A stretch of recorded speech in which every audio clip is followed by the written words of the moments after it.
서울 속으로 금요일 순서 함께하고 계십니다. 2부 시작됐고요. 오늘 상담은 금융상담 시간으로 마련돼 있습니다. 금융감독원의 이창훈 팀장 스튜디오에 나오셨어요. 어서 오십시오. 네, 반갑습니다. 안녕하십니까. 원래 팀장님 안경을 쓰셨군요. 네. 오늘 더 지적으로 보이는 이창훈 팀장님과 함께하겠습니다.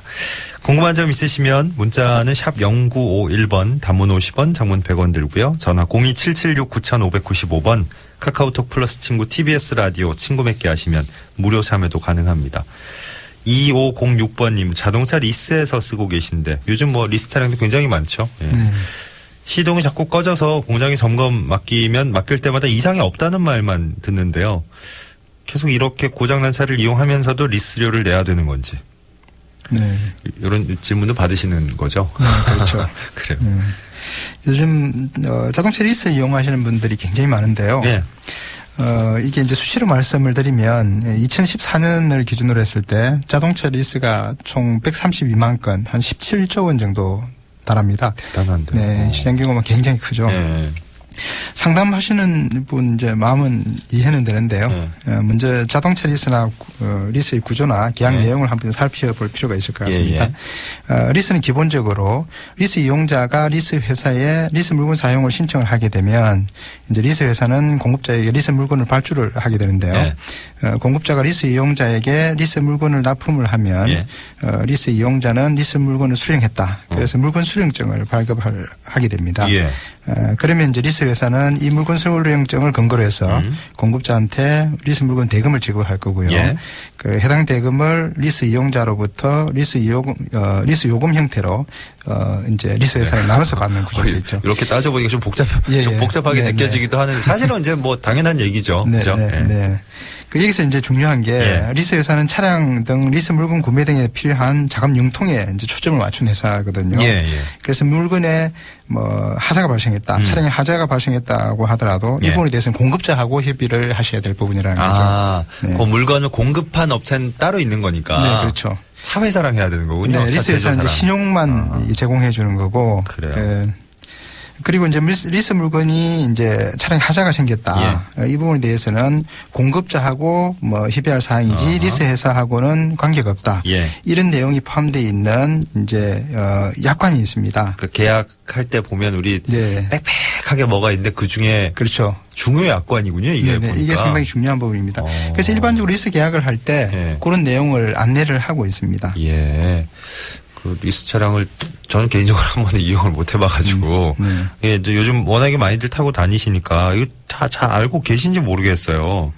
처음부터 이런 걸 좀 설명을 듣고 계약을 하시면 좋을 텐데 계약 당시부터 말이죠. 그렇죠. 이렇게 귀담아 안 들으시는 경우가 있는데 제가 요즘에 이제 핵심 설명서라고 그래가지고 이런 내용들을 주 내용으로 해서 설명을 드리고 있습니다. 그 처음부터 하자가 있는 물건이 공급이 됐는데 계속 리스료를 내야 되느냐. 그건 좀 곤란할 것 같지 않습니까?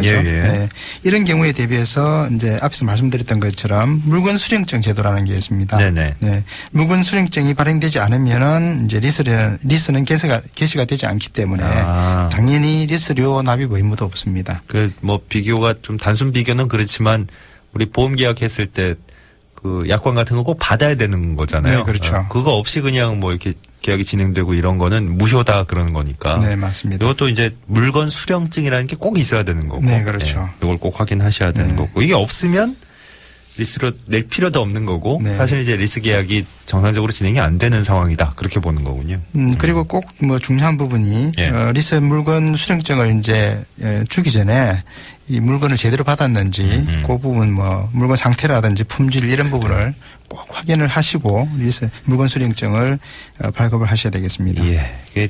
이 질문에만 집중을 해본다면 전 처음 들었을 때 이게 금융 관련 상담이 맞나 그랬거든요. 근데 이게 맞군요. 어쨌든 리스료를 내야 되는 거는 계약 조건에서 이렇게 특별하게 규정한 다른 얘기가 없는 한 내셔야 되는 거고 자동차의 문제는 제조사와 지금 그렇죠. 해결해야 될 문제고. 그렇군요. 6936번 님도 리스 얘기인데요. 자동차 리스에서 쓰다가 다른 사람한테 넘기려고 리스 차량 이용할 사람까지 구했는데 리스 회사에서 그 넘겨줄 사람의 신용 등급이 낮다는 이유로 이전을 거부하고 있습니다. 가능한 건지 물어보셨어요.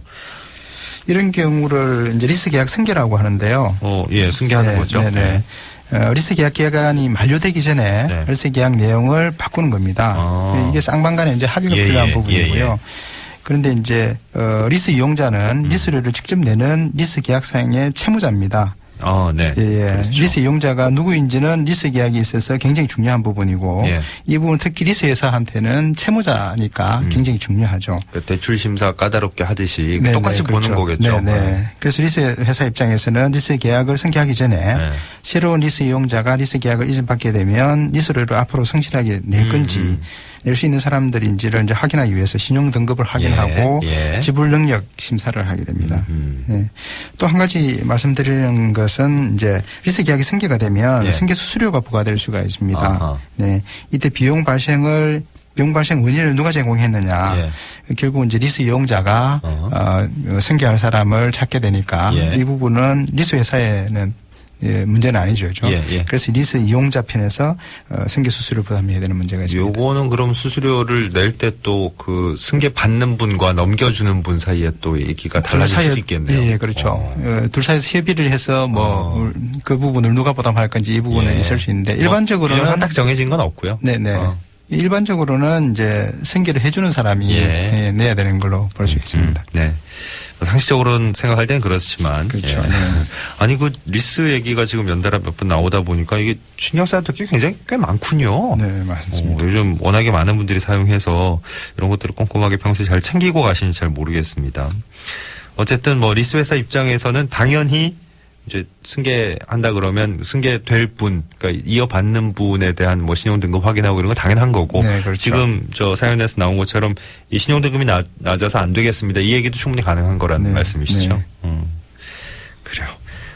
9829번님. 친구들하고 노래방에 갔는데 인원수가 많아서 방을 2개 잡으셨대요. 근데 노래를 다 부르고 나서 옆방에 있던 친구가 현금으로 계산하니까 10,000원 받고 이런 얘기군요. 제가 카드로 계산하려고 하니까 11,000원을 내라고. 이게 1,000원 차이인데 이게 민감한 문제죠. 그렇죠. 민감한 문제죠. 이게 또 그 뭐 금액을 따지지 않고 일반적으로 한번 생각해 보면 저 카드랑 현금 계산을 지금 차별하는 거니까 그렇죠? 이게 수수료 문제가 아마 걸려 있어서 그러신 모양인데 요즘은 이러면 안 되지 않나요? 불법 아닌가요? 뭐 이런 질문이네요. 네. 이 부분 관련해서 실제 예신전문금융업법이라고 있는데요. 이 법상에서 이제 카드 결제를 거절하거나 신용카드 회원을 불리하게 이제 대우하지 못하도록 규정을 하고 있습니다. 그 가맹점 수수료를 신용카드 회원에게 뭐 부담시켜서도 안 되고요. 이런 부분들을 이제 위반했을 때는 1년 이하 징역 또는 1천만 원 이하의 벌금에 처하도록 되어 있습니다. 기준이 뭐 상한선이긴 하지만 세네요. 네, 그렇죠. 그 보면 이용자 입장에서는 그런 거 있어요. 이게 지금 이제 반대로 순서가 반대라서 그런데 처음에 이제 카드 계산 하려고 했는데 뭐 현금하면 이렇게 얼마 싸게 해드립니다. 이러면 그래요? 그러면서 이제 현금 주섬주섬 꺼내서 내는 경우도 있잖아요. 이게 왠지 이득 본 것 같고 뭐 그 순서랑은 상관이 없는 얘기겠죠. 할인해 준다 뭐 이런 것도 그럼 안 되는 거겠죠. 네, 그렇죠. 원래 뭐 차별을 하면 안 되는 거니까요. 현금이나 신용카드나 뭐 똑같은 결제 수단인데 그 세금 문제 때문에 아마 그런 부분이 있을 수 있을 것 같습니다. 만약 이런 이제 문제를 당했다면 이제 해당 가맹점에 법령 위반이다. 뭐 이 부분은 이렇게 시정을 해달라. 뭐 이렇게 얘기하실 수 있을 것 같고요. 그런데도 이제 가맹점이 계속 카드 결제를 거부한다. 또 부당 대우를 한다. 그러면 이제 그 신고하시는 분, 그분 인적사항하고 카드 회사가 어디 회사, 그다음에 가맹점 정보 뭐 이런 부분들을 여신금융협회에 신고를 하시면 됩니다. 신고를 하는데 여신금융협회로 하는 거군요. 네네.